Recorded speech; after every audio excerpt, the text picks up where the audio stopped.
Pais.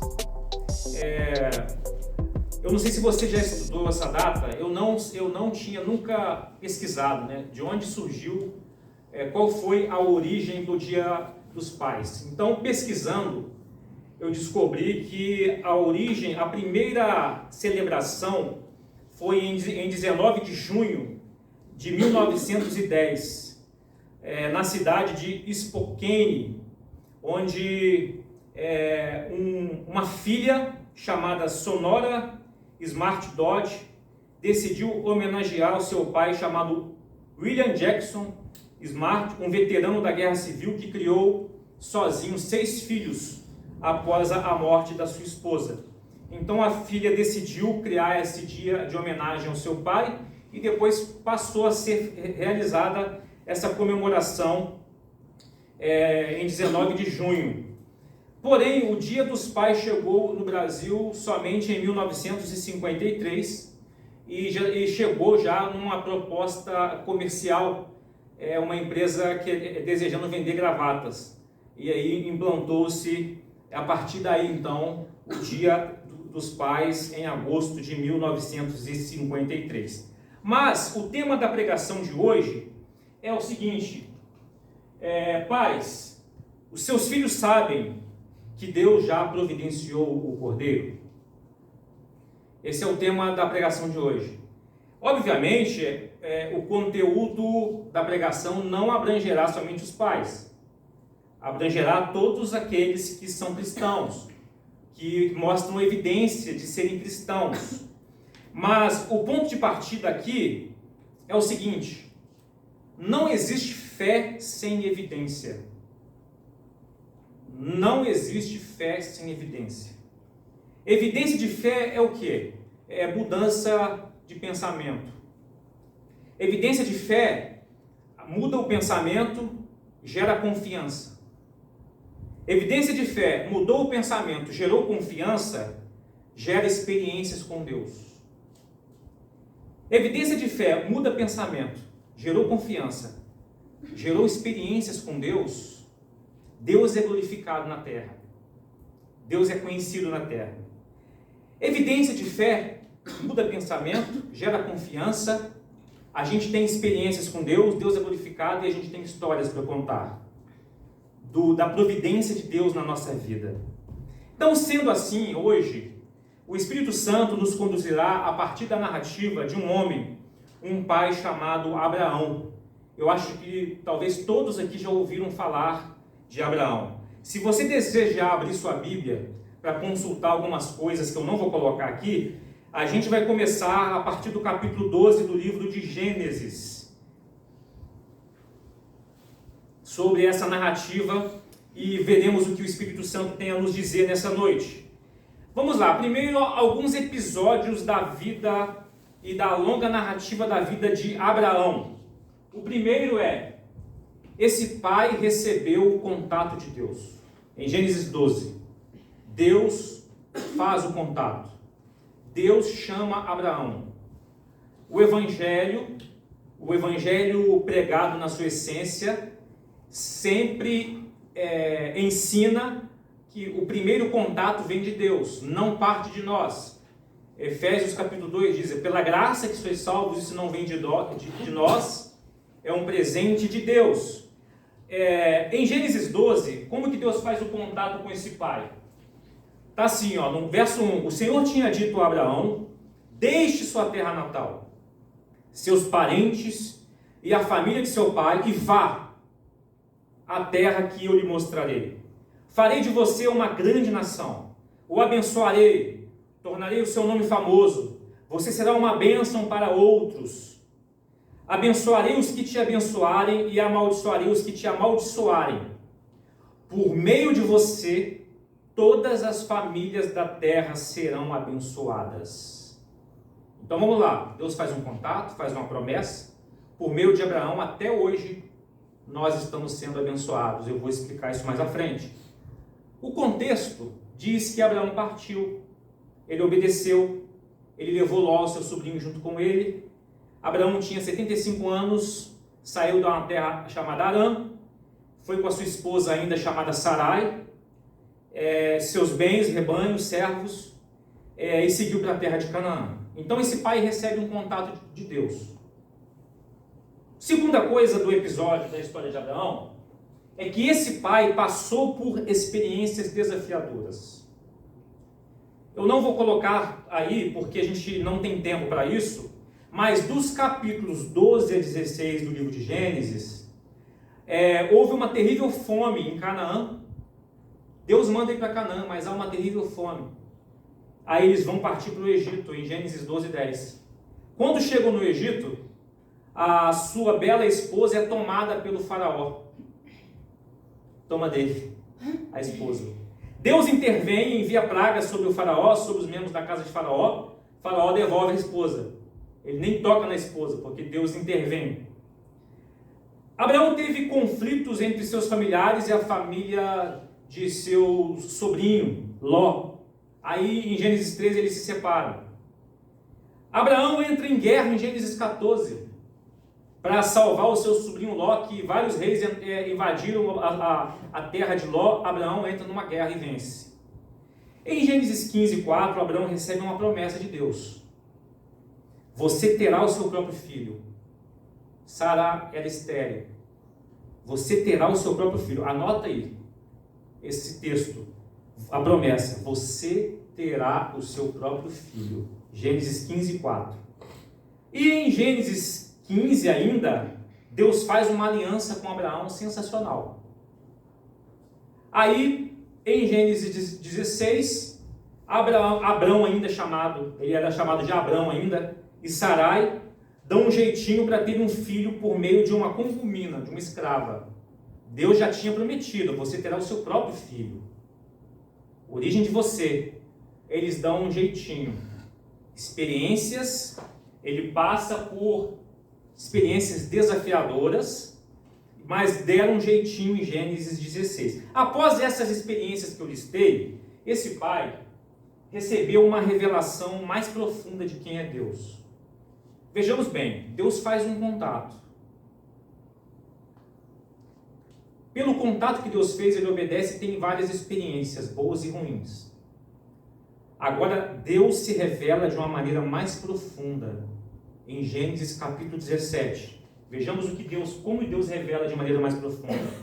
Quando Abraão estava com 99 anos, o Senhor lhe apareceu e disse: Eu sou o Deus Todo-Poderoso. O El Shaddai, né? Seja fiel a mim, tenha uma vida íntegra. Ou, em outra versão, ande debaixo da minha face, sob a minha face. Farei uma aliança com você e lhe darei uma descendência incontável. Anotem aí. Ele tinha falado que daria um filho próprio para Abraão, e agora disse que daria uma descendência incontável. Anota isso aí. Ao ouvir essas palavras, Abraão se prostrou com o rosto no chão e Deus lhe disse: Esta é a minha aliança com você, farei de você o pai de numerosas nações. A partir da semente dele. Olha o contato. Eu sou o Deus Todo-Poderoso. E eu não coloquei aí, devido à extensão do texto, Deus muda o nome de Abrão para Abraão. Abrão significava pai exaltado. O nome dele passa a ser Abraão, pai de multidões. Eu pedi para anotar duas coisas aí. Deus promete um filho próprio, não é um filho da escrava. Deus disse que daria uma descendência incontável. Deus muda o nome. Agora o seu nome é Abraão, que significa pai de multidão. Promete prosperidade, vai confirmar a aliança, está tudo no contexto aí de Gênesis capítulo 17. Olha então o que é a revelação mais profunda. No hebraico é El Shaddai, o Deus Todo-Poderoso. Primeiro Deus faz um contato inicial. Dá uma ordem, ele obedece e passa a ter experiências. Experiências boas e experiências ruins. Deus faz promessas. Aí Deus se revela mais profundamente na terceira etapa. Eu sou todo poderoso. Por que foi preciso Deus se apresentar como o Todo-Poderoso? Aperfeiçoamento desse homem. O poder, o Todo-Poderoso, significa Deus é potente, o todo. Não existe ninguém além dele em relação a poder, de infinitude de poder. Então, Deus fez promessa, não fez? Lembra que ele fez duas promessas? Filho próprio, descendência incontável. Deus se revela, eu sou o Todo-Poderoso. Significa, eu vou cumprir. Porque se eu falei, eu tenho todo o poder para cumprir o que eu falei. Ninguém tem poder para impedir e ninguém tem poder para fazer. Então o poder de Deus, combinado com a promessa de Deus, fornece base para a minha e a sua fé. Poder mais promessa é a base da nossa fé. Se não houver essa equação, a gente vai fraquejar na fé. E o Senhor ainda complementa, ande na minha presença.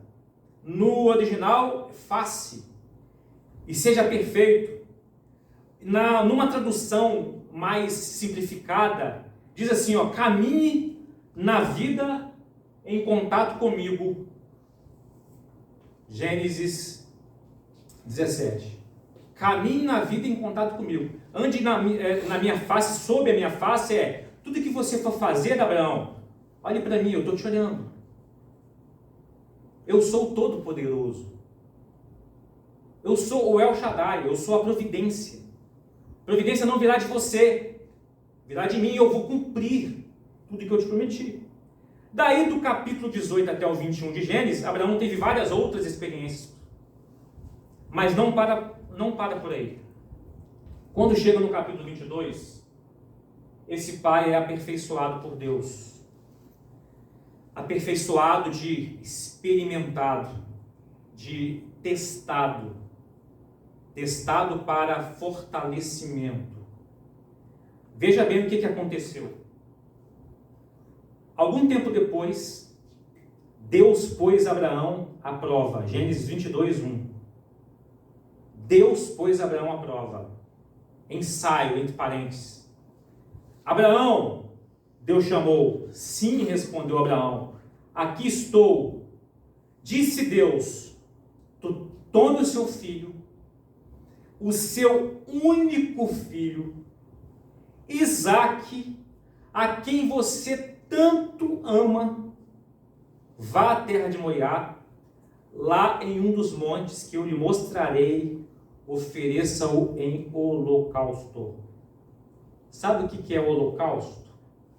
É colocar sobre fogo para queimar tudo e não sobrar nada.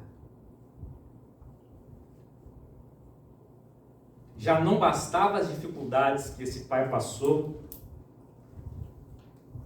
mas nesse texto, se observarmos apenas pelos nossos olhos carnais, nós afirmaremos: Deus está sendo sádico nesse episódio.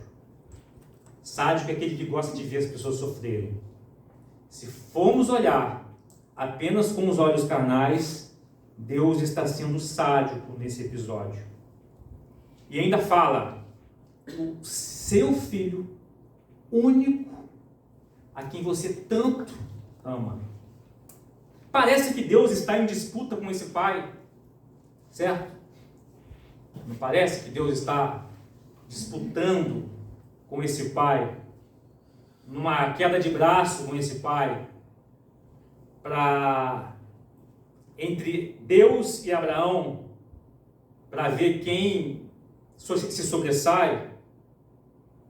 Mas não é assim. Se lembram que eu pedi para anotar que em Gênesis 15:4 Deus prometeu a Abraão: você terá o seu próprio filho? Se lembrem que eu pedi para anotar também, no capítulo 17, do verso 2, Deus disse: darei uma descendência incontável. Mas isso aqui é como se Deus tivesse trovejado na mente de Abraão, no sentido figurado, trovejado. Tome seu filho, Isaque, a quem você tanto ama, ofereça-o como holocausto, mate-o diante de um altar, uma espécie de churrasqueira, e o queima para não sobrar, para só sobrar cinzas. O holocausto era assim quando se fazia com animais. Esse trovejar de Deus foi o ensaio, foi o teste da fé de Abraão. Para quem aqui é do ramo da mecânica, é sabido que existem, dentre vários, dois tipos interessantes de ensaios dos materiais. Por exemplo, ensaios destrutivos e ensaios não destrutivos. Ensaios destrutivos, um dos ensaios é o teste de tração. Pega um pedaço de um material, coloca numa máquina, a máquina vai puxar esse material e vai fazer a medição da resistência, alongamento desse material, e vai até onde vai o limite de ruptura. Um dos ensaios que eu presenciei já bastante há alguns anos atrás. Esse ensaio destrói a peça, é ensaio destrutivo. Lembre que Abraão está sendo colocado no ensaio. Existe um ensaio não destrutivo. Os entes, fazer uma ultrassom no material é um ensaio não destrutivo. Dependendo da qualidade da fé de Abraão, essa ordem de Deus aqui, esse trovejar, poderia destruir a sua fé. Esse pai já tinha passado por tantos episódios desafiadores, aí agora vem esse ensaio tão severo sobre a vida deste homem.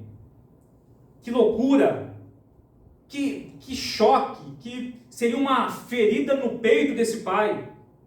Parece então ser uma disputa entre Deus versus Abraão. Mas, conforme foi dito, não é uma disputa entre Deus e Abraão. Vamos clarear mais um pouquinho. Vejamos que revelação maravilhosa esse texto está nos fornecendo hoje para nós. Na verdade, Deus está à parte, de fora, e Ele está promovendo uma disputa entre duas partes. A primeira parte é o coração de Abraão. A segunda parte são as promessas de Deus feitas a ele. Deus não disputa com ninguém. Deus não faz nenhuma queda de braço com ninguém.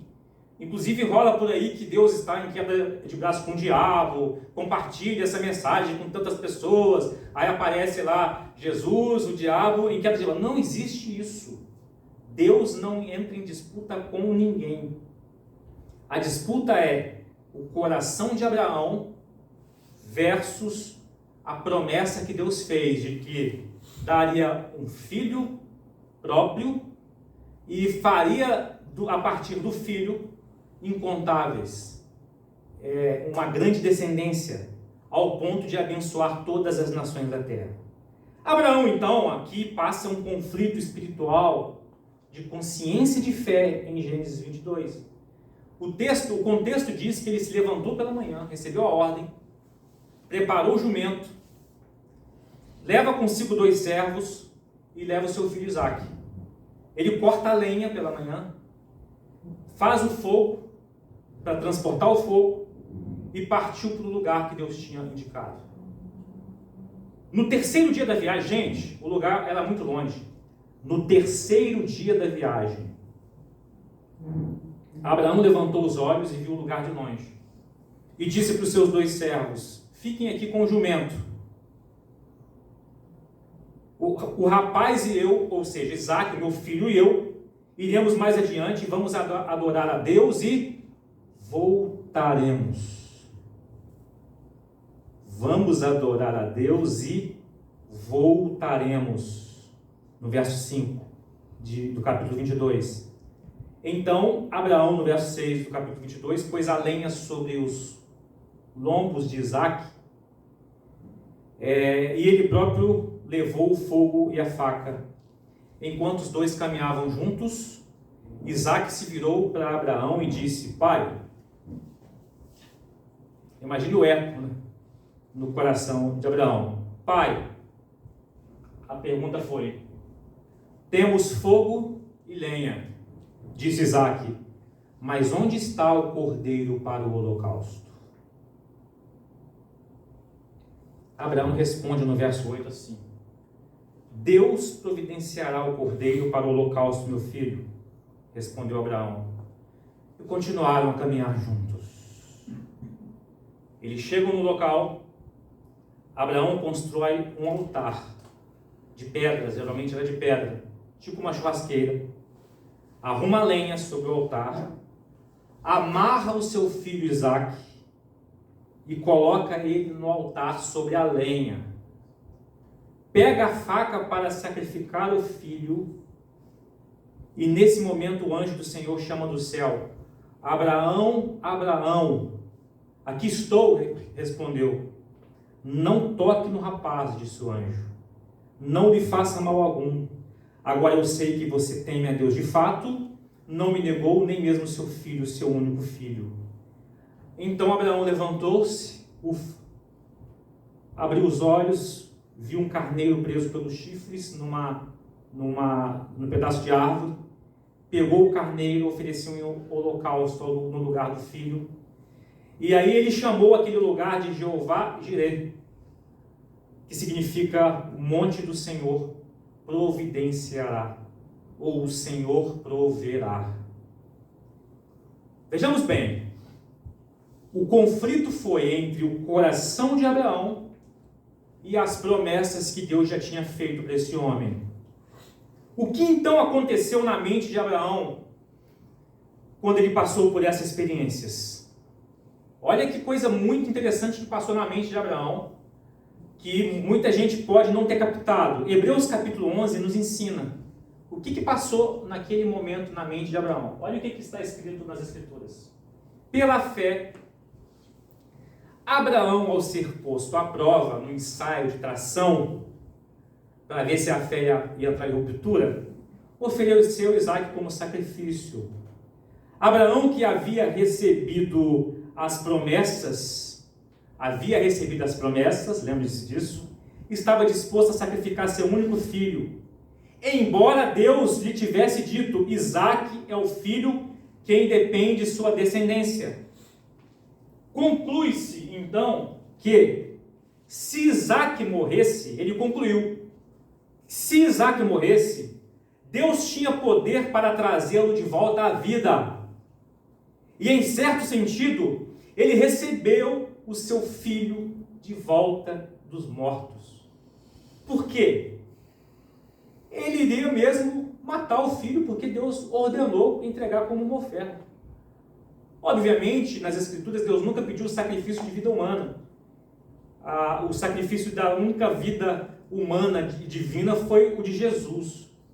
Mas, o que a gente aprende do que passou na mente de Abraão? Ele concluiu que se Deus prometeu, e se ele matasse e queimasse, Deus restituiria o seu próprio filho, porque Deus é o Todo-Poderoso. Porque ele entendeu o que significa El Shaddai. Justiça mais providência andando juntas.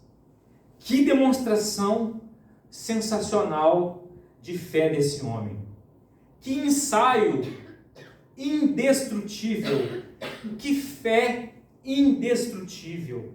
O texto disse: não toque no rapaz, disse o anjo, não lhe faça mal algum, porque agora sei que você teme a Deus e de fato não me negou nem mesmo seu filho, o seu único filho. Se lembram do que Abraão disse aos seus servos quando ele caminhou 3 dias? Esperem aqui, nós voltaremos depois de adorar a Deus. Que fé! Que fé nas promessas de Deus. Fique aqui com o jumento, eu e o rapaz vamos e voltaremos. Demonstração de confiança de que Deus manteria a sua promessa. Deus manteria a sua promessa. Do seu filho, porque Deus disse que viriam muitos descendentes a partir do seu filho. Deus disse no contexto de Gênesis que reis viriam da descendência do seu filho. Deus disse que todas as famílias da terra seriam abençoadas. Não importava como, Abraão sabia que Deus, o Todo-Poderoso, iria cumprir a promessa. Então nós vimos até aqui que esse pai recebeu o primeiro contato de Deus, passou por experiências desafiadoras de Gênesis 12 a 16, recebeu uma revelação mais profunda de quem é Deus, o El Shaddai, o Todo-Poderoso, e foi aperfeiçoado por Deus, experimentado, ensaiado, mas não destruído. Por que isso está sendo revelado a mim e a você nessa noite? O que nós temos a aprender com isso nessa noite? Inicialmente, havia um problema que influenciava Abraão. Abraão, quando foi chamado por Deus, o contexto daquela época, eles acreditavam que havia vários deuses. E Abraão, ele prestava culto a só um, chamado enoteísmo. Então, naquele contexto daquela época, naquela região de Abraão, havia um Deus para cada tipo de necessidade. Um Deus para abençoar a agricultura, um Deus para a fertilidade, um Deus para a sexualidade, o Deus da guerra, etc, etc, etc. Abraão é retirado desse meio, recebe um contato de Deus, passa por diversas experiências e comete algumas falhas em alguns pontos. Mas, para cada problema das experiências humanas, Deus tem uma graça disponível. Qual é a graça disponível? A firme referência: eu sou o Todo-Poderoso. Ande diante da minha face, ou sob a minha face. A cada trajeto que você for fazer, cada decisão, olhe para a minha face. Ande em contato comigo. Eu garanto o que eu te prometi. Não vai depender de você. Qual é o problema hoje? Qual é o problema hoje? Você e eu já passamos por diversas experiências desafiadoras nessa vida.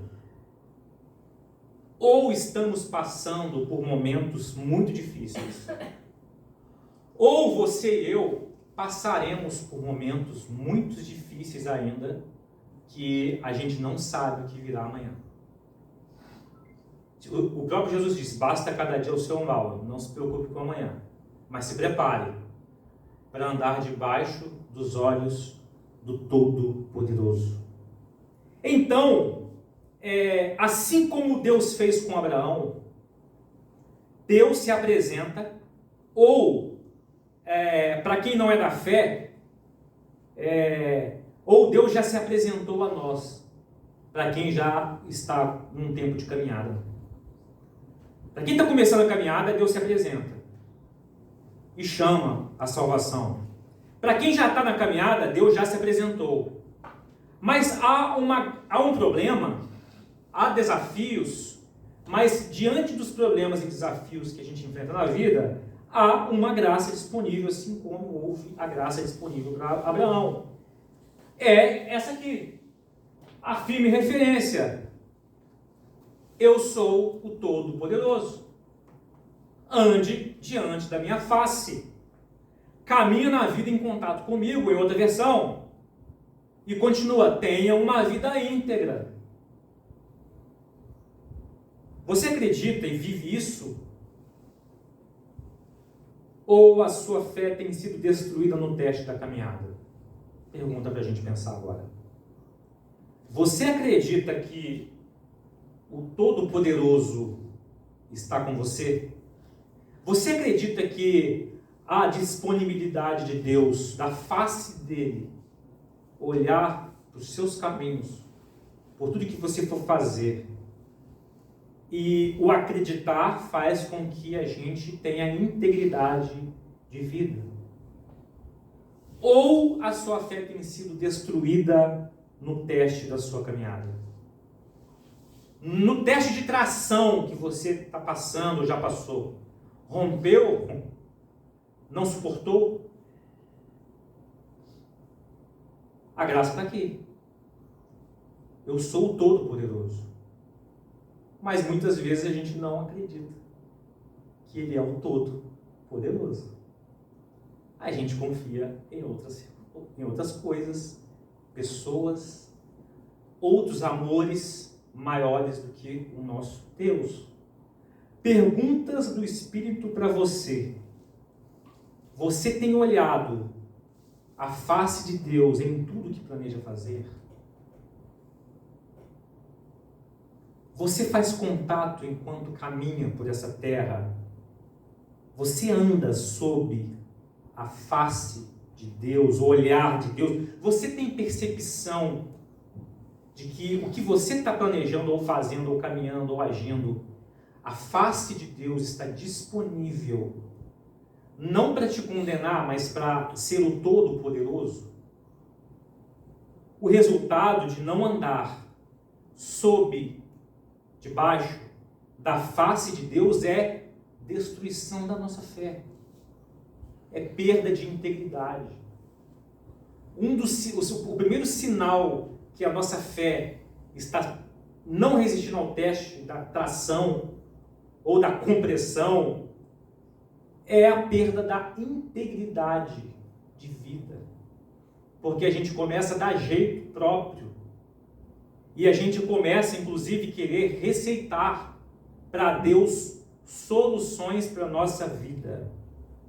Se a sua vida, por acaso, talvez, não estiver íntegra, ou seja, a integridade é aquele que confia em Deus. Para qualquer coisa, confia em Deus. O primeiro contato que você teve com Deus ainda não foi o suficiente. Se não há integridade, o primeiro contato ainda não foi o suficiente. Mas, se for o caso de alguém aqui, não estamos aqui para julgar ninguém, cada um examine a si mesmo, há uma graça hoje disponível para você. A graça é a firme referência. Eu sou o Todo-Poderoso. Eu sou o El Shaddai. Vai cavar mais um pouquinho lá nessa palavra.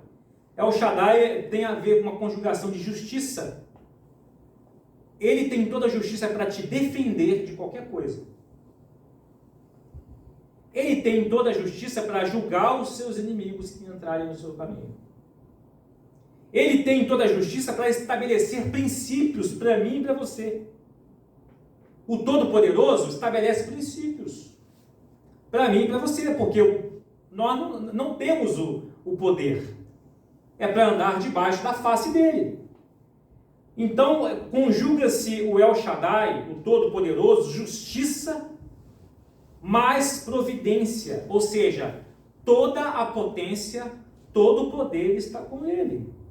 Então, a promessa de Deus, combinada com o poder, é a base, deve ser a base para a sua e a minha fé. Assim como Deus fez promessa para Abraão, Deus tem promessa para nós. A fidelidade de Abraão em entregar o seu filho Isaque foi algo extremamente didático para Deus nos ajudar a compreender o fato mais marcante da história da humanidade. João 3, verso 16, está escrito o quê? Quem se lembra? Porque Deus amou o mundo de tal maneira, deu único, unigênito, né? Para que todo não pereça e tenha vida eterna. Que didática. Se Deus abre mão de algo tão importante, quem não crer por não abrir mão, não terá a vida eterna. Essa é a grande verdade. Se o Todo-Poderoso, referência, abre mão do unigênito para morrer, receber a punição na cruz em nosso lugar, abriu mão, por que eu não quero abrir mão de algumas coisas por amor a Ele? Mais uma vez, então, na história de Abraão, no possível, no quase sacrifício de Isaac, Deus teatralizou para nos ensinar verdades fantásticas. O problema de Abraão é que ele precisava passar por um ensaio, um teste de fé, para experimentar a bênção da providência. Olha só, a provação que ele teve fez Abraão experimentar a bênção da providência de Deus. Olha que aperfeiçoamento quando esse homem volta com seu filho, na qual Deus falou, eu criei. Hebreus explica que o que passou na cabeça dele, se Isaac morresse, Deus prometeu, eu creio, ele é o Todo-Poderoso, ele faz ressuscitar. Eu experimentei essa verdade na minha vida, nada me abala mais. Por isso que Deus permite que esse homem passe por essa experiência. Viver na teoria do Evangelho é uma coisa. Viver na prática, na confiança da providência de Deus é uma coisa, é outro patamar. Conforme disse Bruno Henrique, é outro patamar. O filósofo Bruno Henrique. O seu teste, o seu ensaio, como é que está? É o seu coração versus a palavra de Deus. O duelo mais importante da sua vida. Deus não está em duelo com você. Não é com Deus, é com a palavra e a promessa que ele deixou disponível a você. Ele não tenta ninguém, conforme disse Tiago capítulo 1. Ele faz a promessa e deixa a promessa disponível para você. Aí é o nosso coração em relação à promessa. E Deus faz ensaios. É você e as promessas de Deus. Não, o seu problema não, o seu teste não é com o diabo. Porque o diabo só age na permissão que damos às suas tentações. É você versus a palavra de Deus. É o coração humano versus a palavra de Deus. Quem sobressai? Qual é o resultado do seu teste? Nas caminhadas que você tem feito por aí nessa vida. Talvez você esteja passando por um teste semelhante de Abraão, pior, menos. Deus trata com cada um individualmente. Tem um texto assim, num dos profetas. As circunstâncias estão esquisitas, estranhas, assim como estavam com Abraão. As circunstâncias não correspondem no momento com o que Deus já prometeu para você. O que representa o Isaac para você? Vamos agora aplicar. Isaac representa o que para você? Isaac representa figurativamente o seu porto seguro. O que você determinou como um porto seguro? Isaac, ele é mais significativo do que o seu Deus? O seu porto seguro, aquilo que você está depositando a sua confiança, é mais significativo do que o seu Deus? Isaac também é um referencial do seu amor. O texto diz, aquele a quem você ama tanto, entrega a ele. Isaac, no sentido figurado, o que você ama muito? A possibilidade de ficar sem o seu Isaac te abala e estremece a sua confiança em Deus? Qual seria o seu Isaac? Por exemplo, filhos, cônjuge, carreira, uma conta bancária alta, amores diversos, aquilo que você sonhou tanto para conquistar e obteve. Aquele porto seguro. Deus troveja para você. Tome o seu filho, o seu Isaac, a quem você tanto ama, ofereça para ser queimado. Em outras palavras, nesse ensaio de fé, de tração da sua fé, a sua fé seria destruída ou está destruída? A sua fé seria aperfeiçoada ou está aperfeiçoada? Conseguiram compreender que o conflito não é entre Deus versus nós, mas nós versus as promessas de Deus. A reprovação nesse ensaio, nesse teste, seria deixar de crer nas promessas de Deus e deixá-lo falando sozinho. Deus trabalha com a gente em muitas circunstâncias e fala: tome aquilo que você ama e me ame mais, porque aquilo que você ama é mortal, é coisa criada. Se você me amar mais, você vai ter subsistência referencial porque o Todo-Poderoso está com você. Agora, o nosso coração é tendencioso em deixar Deus falando sozinho. Abraão não deixou Deus falando sozinho. No outro dia ele levantou pela manhã e foi cumprir o que Deus pediu. Edilson, tome seu Isaac. Sem isso você me amará? Sem o seu Isaac? Suzana, sem o seu Isaac, você amará a Deus a si mesmo? João, Luiz Felipe, isso aí de tão valioso para você te afastou de mim? Será que tem algo muito valioso que está te afastando do amor de Deus? Onde representa tudo para você? Onde talvez a gente esteja idolatrando de uma maneira que esfria a nossa fé. A gente dá mais atenção a algumas coisas e permite que a nossa fé seja esfriada. Vejam que paradoxo. Se porventura você chegou à conclusão de que a sua fé foi reprovada, nessa noite, em algumas experiências, a sua espiritualidade esfriou, a sua vontade de cultuar a Deus esfriou, a sua comunhão com Deus se esfriou, rompeu. Se você chegou a essa conclusão, João 3,16, porque Deus amou o mundo de tal maneira que deu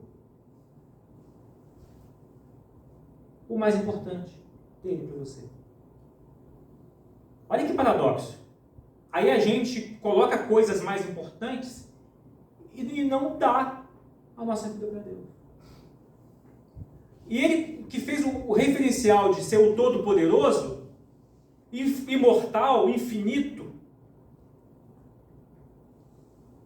a gente mortal não dá em contrapartida, em relacionamento com ele. Agora, ele deu. Se deu, João 3, verso 16, para que todo aquele que nele crer não pereça, mas tenha vida eterna. Imagine então passar a eternidade lamentando o fato de que por causa de amor a algo,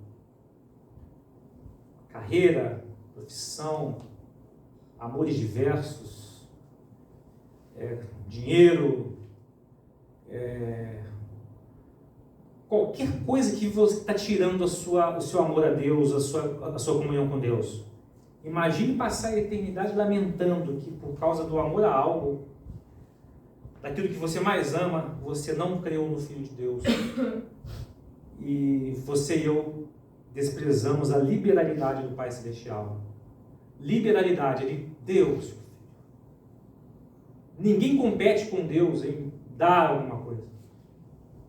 E se Deus se autodetermina em doar-se, quem somos nós para dizer não para Deus? Não, porque a gente não crê nas promessas de Deus.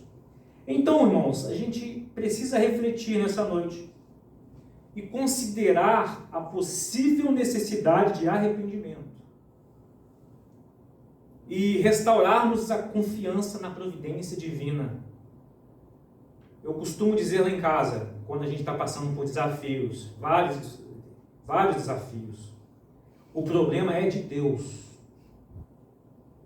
O problema dele. Se ele falou que é o Todo-Poderoso, se ele falou que é a providência, o problema é de Deus. Está aqui as minhas filhas e minha esposa. O problema não é meu, o problema é de Deus. Se Deus se apresentou a mim que Ele é todo poderoso, desafios difíceis na minha caminhada, solução, problema é dele. É difícil, tá? Não é fácil. Não pensa que é na moleza que eu falo, não, tá bom? Eu preciso duelar meu coração com as promessas de Deus. O maior problema que você está passando hoje, ande diante da face de Deus e fala assim: Deus, o problema é seu. Obviamente, claro, se a gente não está cometendo tolice nessa terra, né? É por isso que a gente estava na série sobre provérbios de sabedoria. As circunstâncias estão estranhas? Confie nas promessas de Deus. Queime aquilo que você é super apegado e faz desprezar o Senhor. No sentido figurado, tá bom, gente? Queime. Se isso for para você mesmo, Deus vai te entregar. Olha que coisa maravilhosa. Tem um foguete espacial agora decolando, que sai nas filmagens. A gente vai se lembrar disso há muito tempo ainda. Olha só, deixa o foguete atrapalhar um pouquinho. Veja bem, queime aquilo que você possa estar idolatrando. Queime. Se isso for mesmo para você, que Deus te entregue. Estão entendendo? Sabe por quê? Por que eu estou afirmando isso? Hebreus 11:9. Não defina você o que é melhor para você. Não tenha como objeto de amor algo maior do que o seu Deus. Se for algo para você, deixa que Ele te dê. Hebreus 11:19. Vamos lá. Eu vou voltar aqui. Hebreus 11:19. Concluiu que, se Isaac morresse, Deus tinha o poder para trazê-lo de volta.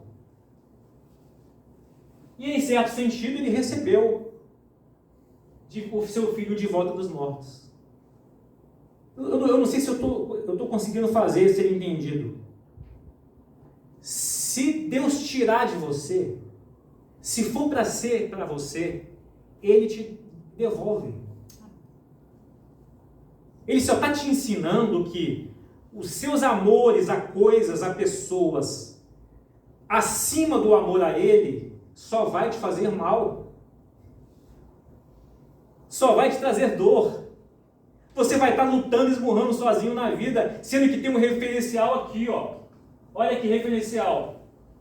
Eu sou o Todo-Poderoso. E se alguma coisa tem que ir embora da sua vida, não a mulher e não o marido, pelo amor de Deus, tá? Não faça isso não. Se alguma coisa tem que tá te atrapalhando na comunhão com Deus, deixa perder. E confie no Todo-Poderoso. Se tem algo afastando você da intimidade com Deus, da comunhão com Deus, a comunhão com a sua igreja, a vivência numa vida devocional a Deus, debaixo da face de Deus, deixa perder, porque se Ele tiver que te dar, Ele te devolverá.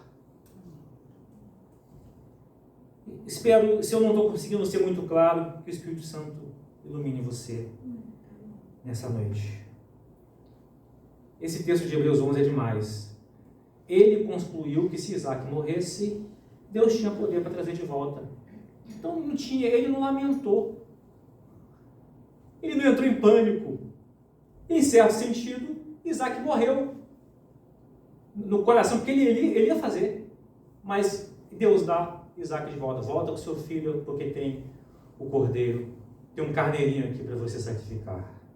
Nas incertezas e nas dúvidas geradas pelas circunstâncias, se apegue no ato definitivo que Deus fez.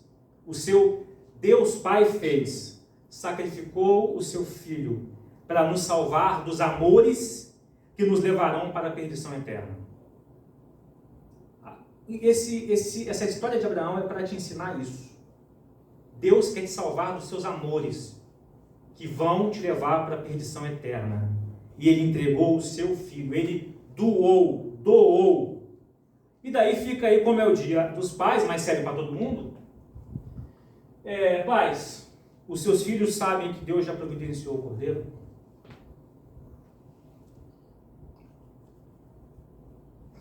Em outras palavras, seus filhos sabem que o problema é de Deus e não seu?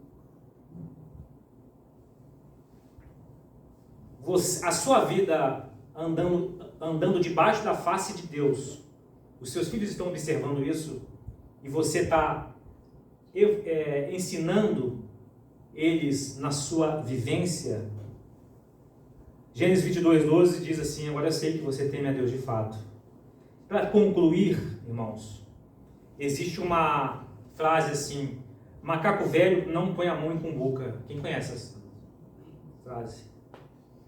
Quase ninguém conhece, né? Macaco velho não põe a mão em cumbuca. Por quê? Como que se caça macaco na África?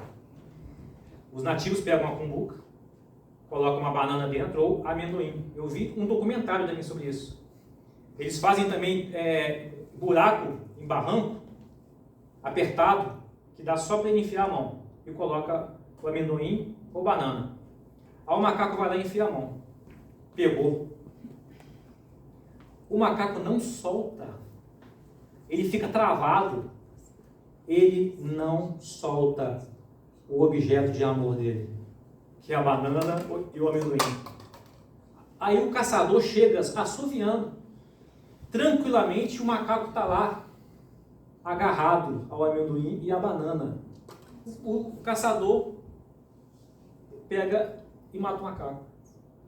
Eu vi esse documentário já, tá? Eu vi. Abra mão de seus amores que tira a sua comunhão com Deus. Se está tirando a sua comunhão com Deus, não foi Deus que te deu. E faça um teste com Deus. Se for de Deus mesmo para você, ame a Deus primeiro, em primeiro lugar. Se for para você, Deus faz ressuscitar. Amém. E te devolve, te entrega. Amém. É isso. Curva a sua cabeça nesse momento. Deixa o Espírito Santo agora trabalhar na sua mente. Em que você está apegado ao ponto de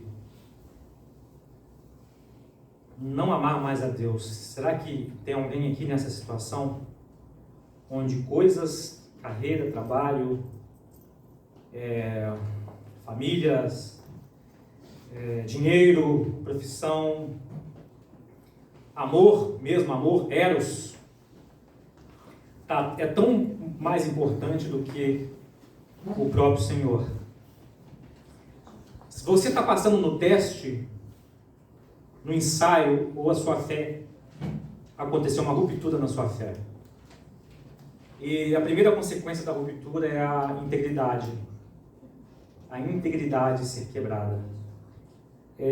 O abandono da comunhão, o abandono da vida devocional, da oração, da busca na palavra, e uma busca frenética. A gente, no domingo passado, fazendo um link com o domingo passado, o Senhor chama aqueles que vivem sem confiar na sua soberania. O Senhor, em Jeremias capítulo 2, diz assim: é como se fosse uma jumenta ou uma fêmea de camelo no cio, que vive pelos instintos. E solte o seu Isaac. E se é seu, se isso foi para você, Deus vai te dar. Amém. E não é você que faz a sua providência. Satanás quer que você multiplique pães, assim como ele fez na tentação. Mas o Senhor Jesus, nem só do pão vive o homem, mas de toda a palavra que sai da boca de Deus. Existe promessa que Deus estaria com você, Jesus estaria com você por meio do Espírito Santo todos os dias da sua vida. Você crê nisso? Você ama mais a Deus do que coisas e pessoas? Essa é a mensagem de Deus para mim e para você. Ó Deus, nós oramos ao Senhor nesse momento. Nos arrependemos, Senhor, dos nossos amores, que são maiores do que o amor a Jesus, do que amor ao nosso Pai. Espírito Santo, eu tentei, Senhor, eu tentei ler, explicar e aplicar, mas o poder é o seu. O problema é do Senhor, Deus. Está com o Senhor, Espírito Santo, para tocar em cada coração, inclusive proteger o meu coração de falsos amores. Ó Deus, que nos ensaios, nos testes, nas provações, não permita, Senhor, que a nossa fé rompa e a gente perca a comunhão com o Senhor. E se porventura alguém aqui, Senhor, perdeu a comunhão com o Senhor, com a sua palavra, Senhor, com as suas promessas, Senhor, que nessa noite seja a noite de arrependimento e restauração da comunhão. Sim. Em nome de Jesus, repreendemos todos os poderes das trevas e declaramos, Senhor, que as suas promessas são aquelas que nos dão vida e nos dão esperança, Senhor. Nos ajude a declarar isso amanhã. Sabemos que Satanás, inclusive, e seus anjos estão atentos a essa palavra lançada no nosso coração, a semente. Não permita que as suas aves, os seus anjos, tirem essa semente do nosso coração. Em nome de Jesus nós oramos e agradecemos pelo teu infinito amor, que é ter dado tudo, que é o seu mais importante, que é o seu Filho por nós. Obrigado, Papai do céu. Obrigado, Abba Pai, por ser esse Pai tão bondoso. Muito obrigado. Oramos e agradecemos.